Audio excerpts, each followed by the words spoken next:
Nation, what is good?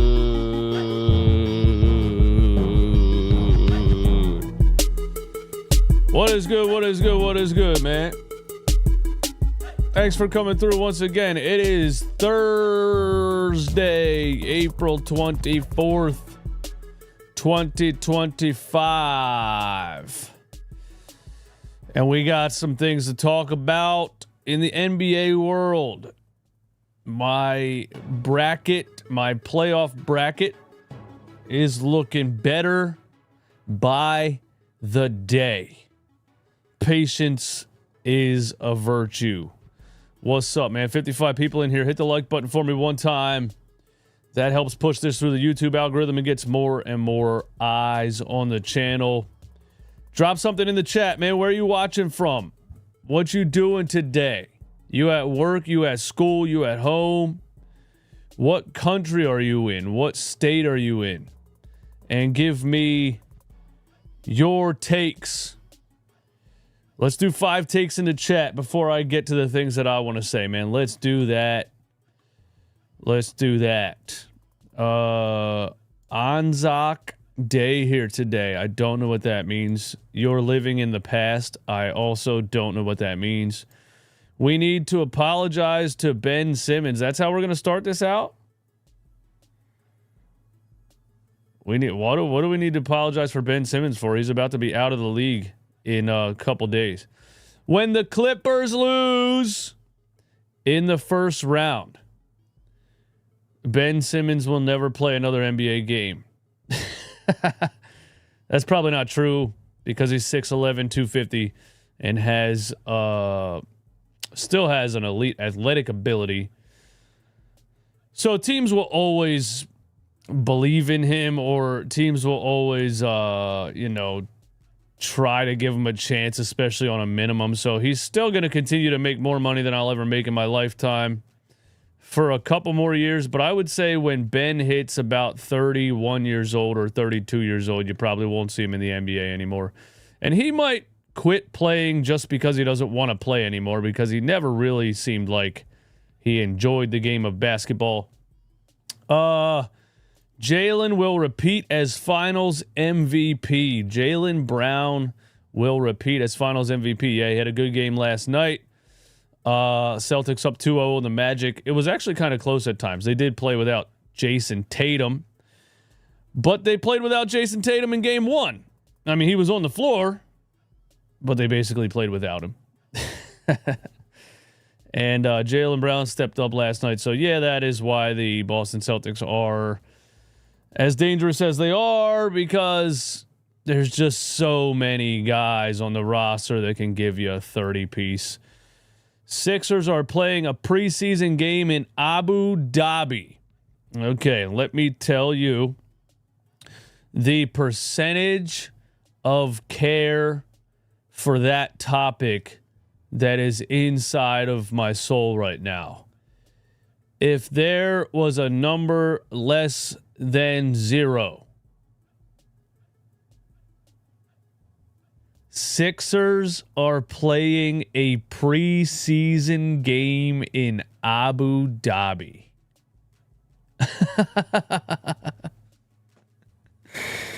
Did they sign up for this because so little people care about watching the Sixers right now that they were like, fuck it, let's put it in a different country?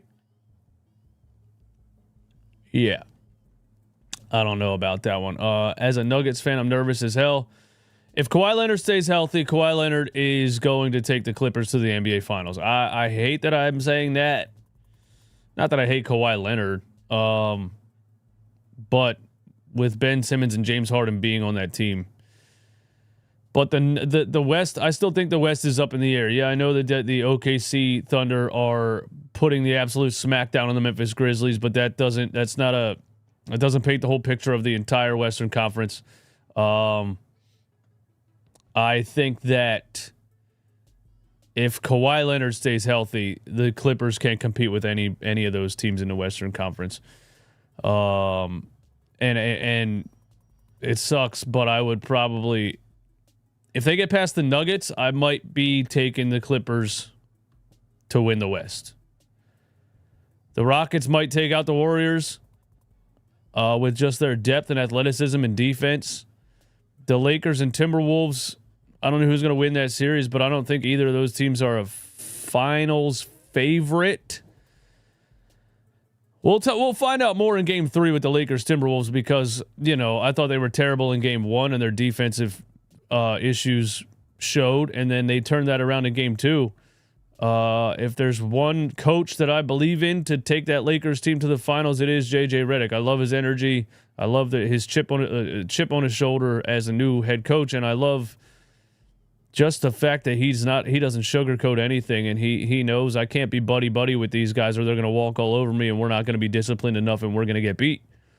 I love JJ Redick so far as a head coach. So, but if the Clippers get past the Denver Nuggets, I might be taking them to go all the way. Of course, I have the Denver Nuggets still going all the way because I think that, and this was before they fired Mike Malone, but I think that Nikola Jokic is still warming up in the playoffs. The return of Jamal Murray, he's been great in 2 games so far. Denver with the addition of Jamal Murray is much better than they've been this season without him or any time without him. You can't take games without Jamal Murray or segments of the series without Jamal Murray and be like, Denver doesn't have enough. Now you're seeing when Jamal Murray's back, That's what I took. People call it crazy, but it is what it is. So we'll find out. What do we got? Tonight is Denver Nuggets, LA Clippers at 10. And I am live streaming the Knicks Pistons Game 3 at 7 p.m. on Playback TV, playback.tv/runitbackphilly.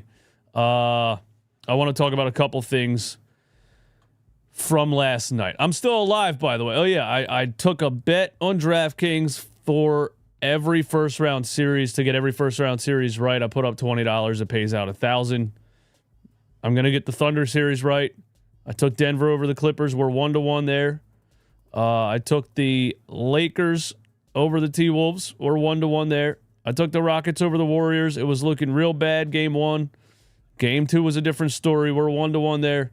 Cavs over the Heat. Took the Pacers over the Bucks. That was easy in my opinion. They're up 2-0. They might sweep. I took the Pistons over the Knicks. I may have let my Knicks hate drive that more than it should have. But the Pistons did take Game 2, and the Knicks have some issues. And of course, Celtics over Magic. That's probably going to be a sweep. Even with Jason Tatum, he could probably sit out the whole first round if he wanted to. And Tatum's out with a wrist injury on that play that was deemed a flagrant foul where somebody pulled him to the ground during a layup. So, yeah, there's that. There's the update on my playoff bracket. And what you think, man? Lawrence Talley, what's going on, man? You're right, Rockets low bridge him. Yeah, we're going to talk about the Rockets-Warriors game and what happened to Jimmy Butler in a minute. I'm watching from Boston, Massachusetts. Oh, I don't have my comments popping up here. Is it now? There we go. I'm watching from Boston, Massachusetts. I love your show. You're a great Sixers fan, and I can't wait for the Sixers to be good again. Go Celtics. Hey, Mike DeMonte, thank you for the kind words, and thank you for continuing to be a viewer of the show, even though I want the Celtics to lose more than anything in my entire life. What else we got, man? Does only Warriors fans think Amon's undercut was dirty, or does some neutral fans also share that opinion? Yeah, I'm going to give you my opinion. I am a neutral fan. Obviously, I'm not a Rockets fan or a Warriors fan. I did pick the Rockets over the Warriors, but I have no tie to either one, and I'm going to give you my opinion on that in just a minute. We may need to bring MPJ off the bench with that shoulder injury. I forgot about that shoulder injury. That's what happened on that play. Wait, I don't even remember him getting a shoulder injury. I was thinking of Batazzi last night when he elbowed Kristaps Porzingis in the forehead and hurt his shoulder somehow. But yeah, let's get into it, man. Thank you for being here. Hit the like button. What's the first thing I want to talk about?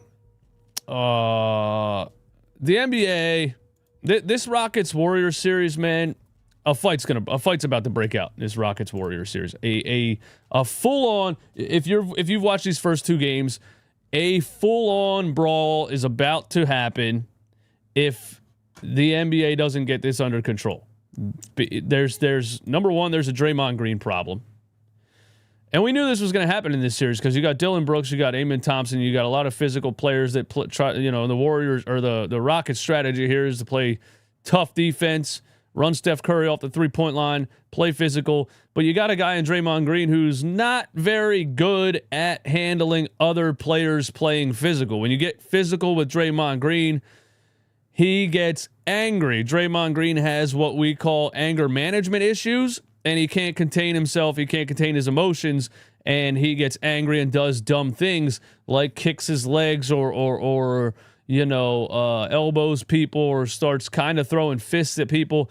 I saw this in the first quarter last night, and I just don't understand why the NBA is not trying to put a stop to this before it gets out of hand, because it's going to get bad. So we're going to talk about the Jimmy Butler, Amen Thompson thing, but it kind of started in the first quarter. Again, playing physical, Amen Thompson's bear hugging Draymond Green right here. Sure, call the foul right here. Call the foul on Amen Thompson before anything. But Draymond Green gets pissed off that he's grabbing him, gives him a forearm to the Adam's apple, and then starts swinging his arms like he's in an insane clown posse mosh pit. And I mean, kind of tried to punch him in the face right there. And I'm like, what, bro, what? And this was called a defensive foul on Amen Thompson. The ref's right there watching it. I mean, Draymond basically body slammed the dude and tried to punch him in the face. And the referee is standing right there watching it and calls the defensive foul, and they did not call anything on Draymond Green during this play. How do you allow something like that to happen without calling anything? Right? Because the foul on Amen Thompson, sure. But your reaction cannot be to throw a forearm to the throat and then start throwing your fists in the air. So the NBA is doing a bad job of containing this before it gets out of hand, because Draymond Green is as close to unaliving somebody on a basketball court as he's ever been. Basically every game, he's really close to choking somebody out. He's an absolute maniac, and these Houston Rockets players are getting under his skin. He's going to get in trouble. I predict let's make a prediction for game 3, a Draymond Green ejection. Easy prediction. Very easy prediction. Game 3, Draymond Green ejected in the second quarter. It's too easy to predict. The guy, but each game now is getting closer and closer to just scrapping with somebody. And yeah, I think the NBA needs to get it under control a little bit. Draymond Green is the dirtiest player in the league. Yeah, I think so. Same thing happened later. Brooks got in front of Draymond. Draymond shoved him, but only Brooks got the foul. Yeah, and Draymond leads the league in technical fouls every year for a reason. I understand the NBA is a business, and they know Draymond Green gets them ratings. They know Draymond Green is a big name. They know Draymond Green doing things like this gets people talking about the product. But you're really close to letting this get out of hand if you don't nip it in the bud. You know what I'm saying? And then we'll go talk about Steve Kerr had a comment on Draymond Green before we talk about the Jimmy Butler thing. Steve Kerr's basically blamed the Houston crowd for Draymond Green's action. Steve Kerr on some of the Houston crowd's more explicit chants that may have triggered Draymond mentality. This is like, Draymond was acting out a little bit, but it was things like the crowd was too hard. What? Here's what Steve Kerr said. It's not ideal when a crowd is chanting F you, Draymond. I would prefer if fans could use a little more discretion and remember that guy has kids. What? Maybe I'm old school. No, old school is not this soft. This is new school. Steve Kerr, this level of softness is new school. This is generation. This isn't even Gen Z. This is Gen Alpha. This is new age of softness you're talking about. I'm all for the fans cheering for their team, and if they want to yell at the opponents, great. But I just think FU is a little bit much. Come on, Steve Kerr. You came from the 90s era? You played on the 1990s Chicago Bulls teams? I mean, do we really want to talk about the things that Michael Jordan was saying on the court, or Kevin Durant, Kevin Garnett in the early 2000s, or anybody from that era? You played in the 90s, and you're up here saying, I would prefer if fans could use a little more discretion and remember that the guy has kids. Maybe I'm all for fans cheering, but FU is a little much. Man, Steve Kerr, bro, I can't believe how soft you are, man. Wow. That's an incredible level of softness, dude. Meanwhile, JJ Redick's out here saying Jesus Christ on the middle of the court during a TNT game. Is Steve Kerr over there like, I can't believe that JJ Redick is using that type of language to coach in the NBA. I think he should use a little more discretion. What are we talking about? Steve Kerr has gotten dumber every time I see his face. Anyway, yeah, that's Steve Kerr sticking up for Draymond Green by claiming that Houston fans shouldn't be allowed to use profane language. What are we about to do? Turn the NBA into a damn little league match or a midget football game? Like, knock it off, man. If I pay for a ticket, I'm allowed to say, fuck you, Draymond Green. Hey, Draymond. Fuck you. I don't know, man. I just don't believe with all this I just don't get down with all this softness, man. New school, they're not stopping what is said and done on TV, movie, rapping, or singing. This world is done. Damn, Lawrence. They're not stopping what is said and done on TV, movie, rapping, or singing. This world is, well, why should they stop? Lawrence, this is a conversation that's a little bit bigger than basketball, but I want to ask you, why should they stop what is said and done on TVs, movies, and rapping or singing? Why should there be rules for that? You know, I believe in freedom of speech and free artistic expression. And plus, nobody watches TVs anymore anyway. Nobody watches TV anymore anyway. TV actually probably started to die because of the FCC and all the censors. All the censorship on TV when people can go watch the uncensored version on YouTube. You know what I mean? Like when I was a kid, literally, I could go watch the uncensored version of a hip hop music video on YouTube. I didn't have to watch the edited version on TV. And the world, I don't think that has anything to do with the world being done or not. But anyway, back on topic. That's just my opinion. The Rockets got smoked in game one, and they struggled to score at all. And we all kind of knew that it's going to take Jalen Green scoring to beat the Golden State Warriors. The Rockets, if they can't get anything from Jalen Green or Fred VanVleet, they do not have a chance in this series at all. And again, I don't think the Golden State Warriors have much scoring outside of Steph Curry. Podziemski gave him like 18 in game one, and then Podziemski got sick. Jimmy Butler now landed on his tailbone and has what they call it, a groin contusion or a hip contusion or something like that. But, both teams aren't really powerhouses scoring wise. The Warriors are going to need Steph Curry to average 40 a game, basically. The Rockets play great defense. They play physical, but on the offensive side, if they're not going to get scoring from Jalen Green, they're done. So he comes back in game two and drops 38, 6 assists, and 8 made threes. And his level of confidence was on a different level. He admitted post-game that he was nervous in game one. Game one was his first ever playoff game. He was terrible in that game. And he admitted that he was nervous in game one. And he wasn't able to really slow down his mind or slow down his nerves and play the game that he wanted to play it. I don't know what he did in between game one and game two, if he went to a therapist or something like that, but he looked much more confident in game two.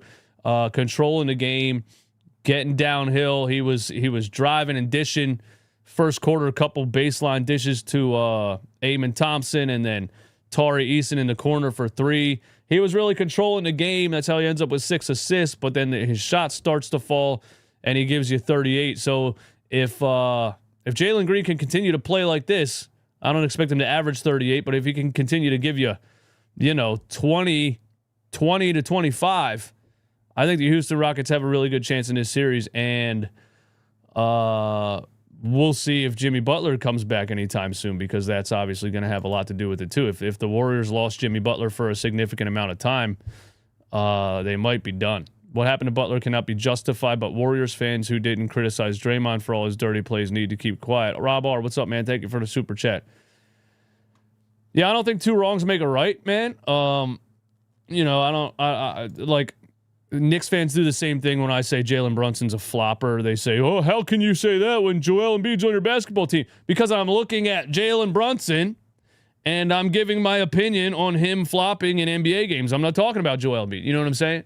So it kind of goes both ways. But let's talk about the Jimmy Butler thing, because Warriors fans are basically saying that Amen Thompson did it on purpose and it was a dirty play. I personally don't think it was a dirty play. It's a weird angle, and I'm kind of gonna blame Draymond Green a little bit, because I watched it a couple times. I watched it live. I thought I've rarely seen a player hit the floor as hard as Jimmy Butler hit the floor. I was watching it downstairs in my living room, and I was like, oh shit, that was a very hard fall. That was a very hard fall. And here's what I saw. Look, Amen Thompson's trying to get his own rebound, right? If Draymond Green just boxes him out right here, this does not happen. I'm sorry, this might not be the popular take here. If Draymond Green just boxes him out right here, this doesn't happen. If Draymond gets his body in front of him, this doesn't happen. He has a little bit of room because Draymond doesn't box him out. Draymond instead tries to just hold him with his right arm, which is maybe if they call a foul right there, this doesn't happen. They don't call the foul. So Amen is trying to push his way through an illegal hold by Draymond, and then Draymond lets go, and his momentum launches him forward into Jimmy Butler. And he trips over Draymond's foot at the same time. And this, you can't see his feet in this angle, but what I see is him trying to push through an illegal grab, and then Draymond lets go. Kind of like you're playing tug of war or something, or like my kid's like messing around and he's trying to pull me and I'm pulling him back, and I'm like, if I let go, you're gonna fly across the room. So I got to be like, all right, stop, because if I let go, you're gonna fly across the room. I don't want to hurt you.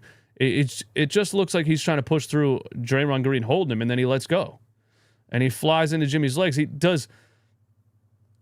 The extension at the end is a little much.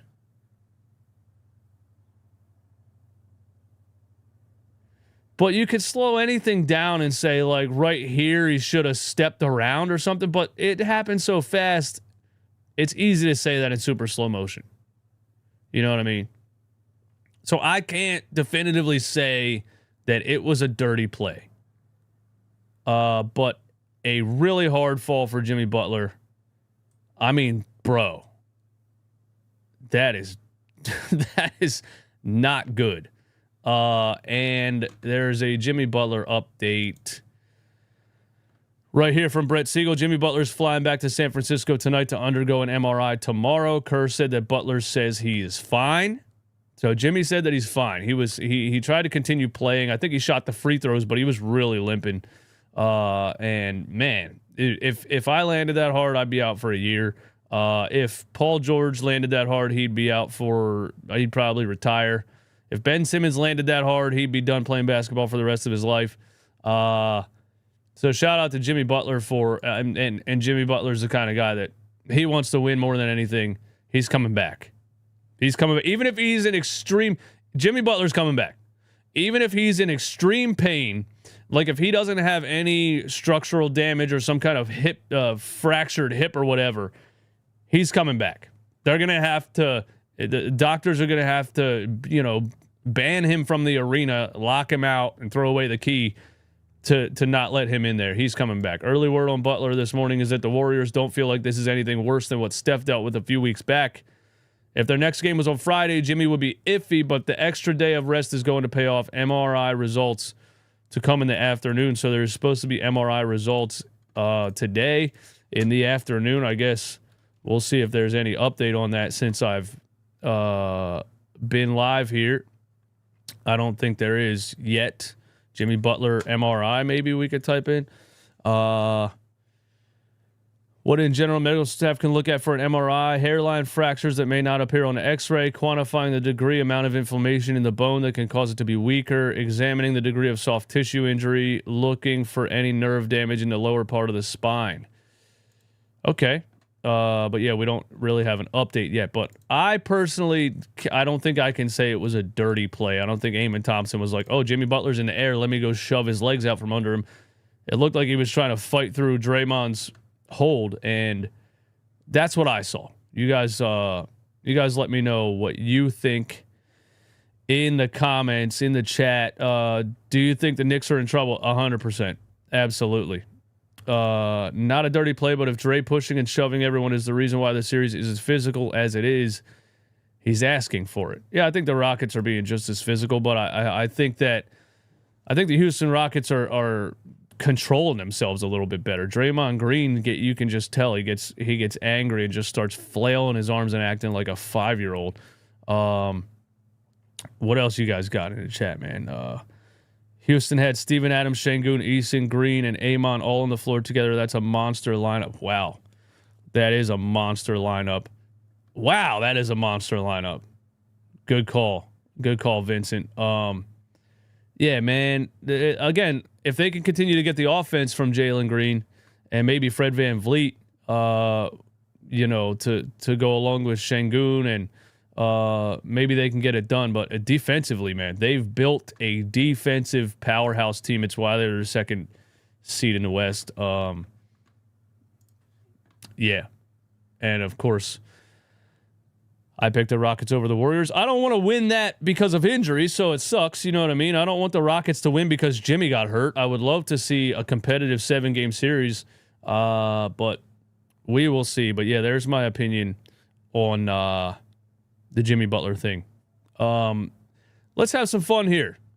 The Milwaukee Bucks extend their general manager, John Hurst. The Milwaukee Bucks and general manager John Hurst have agreed to this is just a couple minutes ago. I don't know how this is possible unless owners are not watching the games. The Milwaukee Bucks and general manager John Hurst have agreed to a multi-year contract extension, sources tell ESPN.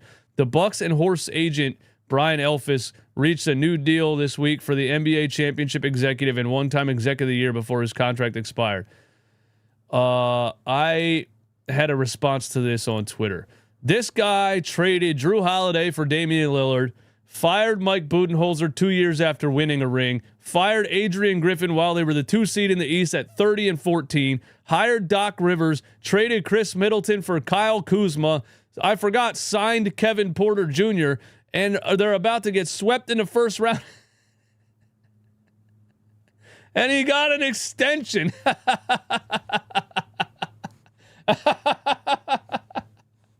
and I don't even know how that's possible. How can you fuck up that many things in a row? And they're like, hey, man, we're going to give you a new contract.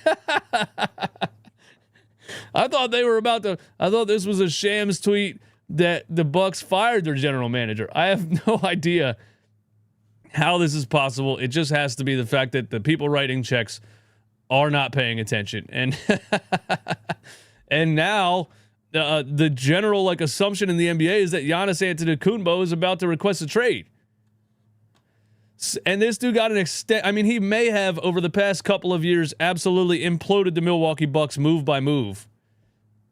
And it could end up with Giannis not even being there anymore, and the guy got a contract extension. And so Sixers fans in the stream here, let's bask in the fact that we're not the only ones that run a completely dysfunctional organization from the top to the bottom. This is Daryl Morey getting an extension after signing two of the worst contracts maybe in NBA history, in the Joel Embiid extension, knowing he was hurt, and the Paul George 4-year max contract at 34 years old after what he looked like the end of the playoffs with the Clippers last season, but also the fact that the Clippers didn't want to give him the contract. We're happy to let him walk out the door. And now are in contention to win a playoff series, and the Sixers couldn't get this guy on the floor for like more than 20 games. He got injured 6 times in 15 games. I mean, it's unbelievable. Oh, yeah, I wanted to say this the other day. Do you guys realize that the Philadelphia 76ers paid Paul George more money and a longer contract than the Clippers did Kawhi Leonard? Paul George is being paid more money than Kawhi Leonard right now. And of course, that was because Kawhi Leonard's health is always up in the air. So we'll see if he lasts through the playoffs. You know, right now, Kawhi Leonard healthy. I mean, he's the new age Michael Jordan. I don't even understand who's better than healthy Kawhi Leonard. If you really look at him as a basketball player on every like basketball criteria, who's better than Kawhi Leonard? Great 3-point shooter. Amazing mid-range shooter. Like knockdown, like DeMar DeRozan mid-range. Amazing finishing at the rim, right hand, left hand. ISO ball. Can move the ball. Everything offensively he does well, right? And then defensively, he's a lockdown defender. He stays in great shape all the time. His whole thing, of course, has been getting hurt and having knee swelling and things like that. But when healthy, Kawhi Leonard is a perfect basketball player. And if he stays healthy, yeah, I don't feel great about my pick for the Denver Nuggets over the Clippers. I think that's tonight, right? 10 o'clock, Nuggets Clippers, game 3. And of course, the Celtics take a 2-0 series lead without Jason Tatum. But again, they basically played game 1 without Jason Tatum. Kristaps Porzingis got elbowed in the forehead by Goga Bitadze and was bleeding profusely and had to go into the locker room and get stitches in his head. They called a flagrant 1 on Bitadze. And then he came back out on the floor with a patch on his forehead. Celtics fans go crazy. I commend it. I mean, Joel Embiid's done things like this. Joel Embiid broke his finger in half and strapped it up and came back in the game. And a lot of people like to say Joel Embiid's soft, you know, but I don't know. I've never really seen that. Joel Embiid comes back in a game anytime that he can, and a lot of other players do. So it's not like this is the craziest thing ever. I will say though that if this happened to Paul George, he would not come back. He straight up would not come back in the game. The guy was out for 3 weeks with a sprained pinky. You know, really, like when you talk about softness, as a 76ers fan, Paul George might be the softest player I've ever seen, besides Ben Simmons, maybe. But yeah, I mean, there's Tatum with his wrist strapped up. He didn't fracture his wrist, sprained his wrist. I think they just decided we can roll over the Orlando Magic, no problem without Tatum. You know, let him get the wrist back healthy and everything. Jaylen Brown dropped 38 points last night. And I was trying yesterday to devise an argument on how the Boston Celtics are going to lose in the playoffs because, you know, I'm just a hater and I want them to lose so bad. But then it's too many good players on one team, dude. It just is. When Tatum's out, or like game 1, Tatum and Brown, neither one broke 18 points, and then you get 30 from Derek White. It's just too many good players on the same team, you know, because then game 2, Jaylen Brown gives you 38, you know. Game 3, Porzingis could give you 35. Game 4, or maybe if it goes to a game 5, Tatum could come back and drop 50 like he did on the Sixers in a game 6 or 7 or whatever it was last year or 2 years ago. 2 years ago. Yeah, 2 years ago. The Harden team. He dropped 51, I think, in game 6 or 7. And also the Orlando Magic just don't have enough, man. The whole strategy for Boston is throw the kitchen sink at Paolo Banchero, and it's working because nobody else can do anything. They got a couple players on the floor that I've never even fucking seen before. Who are some of these guys? How did the Orlando Magic end up in a playoff series with a couple of G League players on the floor? Anthony Black also, that guy should be in the G League. He's terrible. They are not good enough to even come close to competing with the Boston Celtics in this series.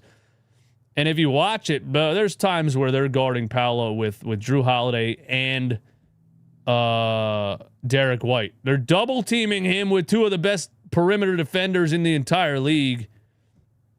And he's swinging the ball to guys just bricking shots. Caldwell Pope was like, when I was watching, he was 0 for 6 from 3. So he's not getting any help from anybody. Even Franz Wagner's at the top of the key just chucking bricks. I don't see, like when I point to the Houston Rockets right after game 1, I could say if Jalen Green gets his stuff together and starts giving them some offensive help, they can win this series. I don't see anybody in Orlando that can step up and help change the trajectory of this series. Maybe they get one game if Boston shoots 20% from 3. That might happen. You could see maybe that happen, like one of those games where they're just out of it, and maybe they rest everybody in the fourth quarter because it was over halfway through the third or something like that. Like Boston's done that before. They've taken playoff games off before. That could happen in this series to make it a gentleman's sweep, but nothing else really is going to happen in that series. And what else? I haven't watched a Cavaliers Heat game yet. They're up 2-0. I saw Darius Garland after the game did say that their strategy is to attack Tyler Hero. So it's pretty funny that everybody kind of knows that, but he just flat out said it out loud. And Miami doesn't have enough. That's another one. Boston, Orlando, Miami, Cleveland. Miami doesn't have enough. Who am I thinking of? Donovan Mitchell is averaging like 30 points per game in the playoffs so far. Yeah, they're cooked. What else? Do we got another Pacers-Bucks game today? What do we got? Let's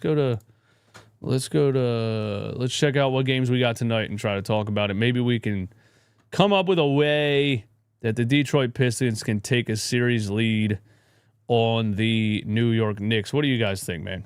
Go watch Game 6 Celtics. Who are we talking about? Are you guys arguing in the chat? LeBron definitely is him, but lacks the killer instinct. What? If T-Mac was healthy at the later half of that would have been nice. Yeah, I don't know what you guys are talking about in the chat. I feel like it's only old heads that don't like LeBron.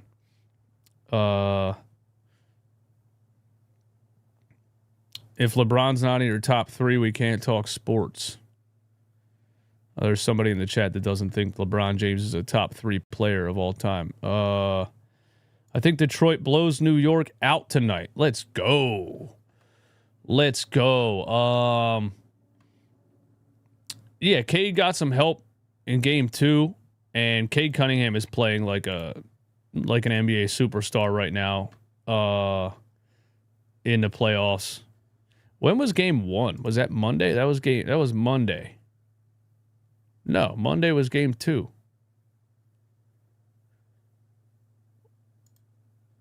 Wait, they didn't play Tuesday or Wednesday?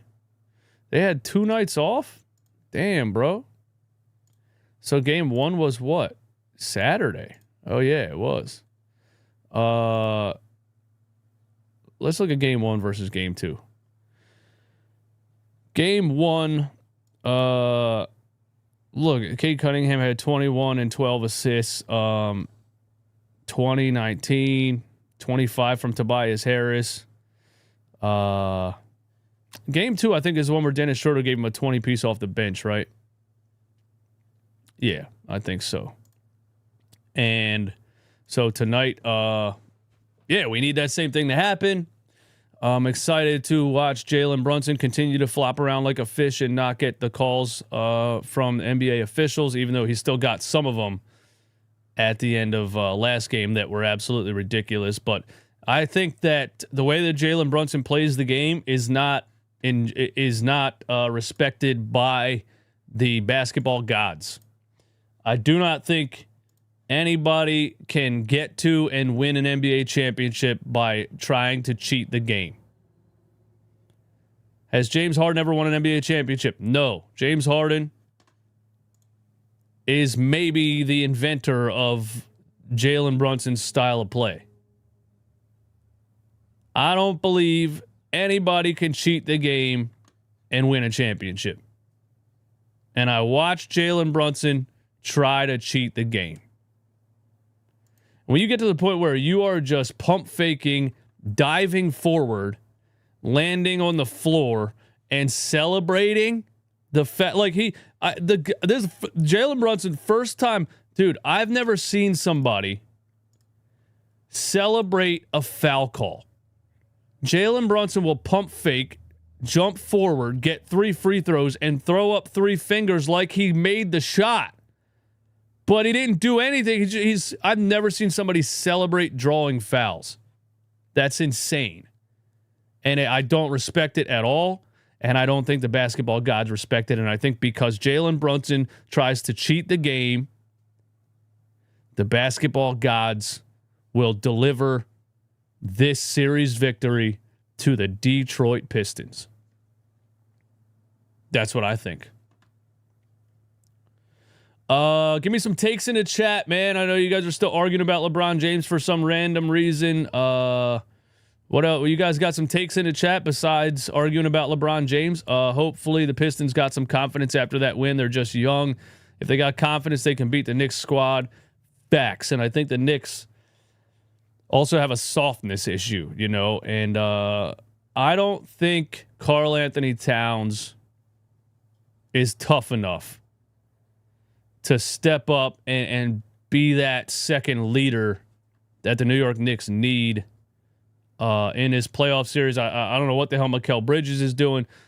Look, when the Knicks signed, when they made the trade for Mikal Bridges and then they signed OG Anunoby, I was trolling Knicks fans the whole summer because they acted like they signed a super team, bro. They swore to God that they just rebuilt the 1996 Chicago Bulls or the 2016 Warriors or the 2024 Boston Celtics. You signed a bunch of Robins. You have a team full of second options. It's what you have. They have a team full of second options. There's no number one. I'm sorry. Call Jalen Brunson a number one if you want to. I think Jalen Brunson's a really, really good number 2. Cat makes too much to be such a bad defender. He was always kind of like that. He was never like a dominant defender. He just kind of an offensive, really, really highly skilled 7-footer. And that's incredibly valuable to have. And, you know, that's why he was the number 1 pick in that draft? I think he was. But yeah, you gotta be able to play the other end in the NBA. And Karl Anthony Towns is just a little soft.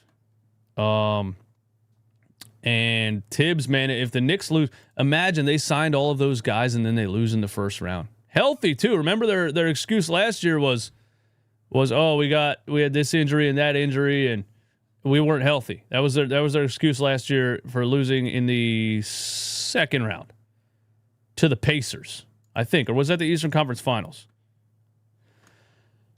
But if they're healthy this year, and they made the Towns trade was supposed to put them over the top. Remember that too. You know, they traded DiVincenzo and Julius Randle, so they traded grittiness, toughness, dog mentality for more offensive firepower. And that could be a lesson learned for everybody. You know, it's the same thing the Milwaukee Bucks did when they traded Drew Holiday for Damian Lillard. They traded toughness and defense and facilitating and basketball IQ for Damian Lillard, and it didn't work. And the Karl Anthony Towns trade might have screwed the New York Knicks more than helped them. That's what I think. Sixers are not screwed. The problem is Philly got the most melodramatic fans ever. No, the 76ers are screwed, bro. What are you talking about? What are you talking about? Vincent, the 76ers are screwed by definition of the word. They have Joel Embiid signed until 2029, and he just failed to play 20 games.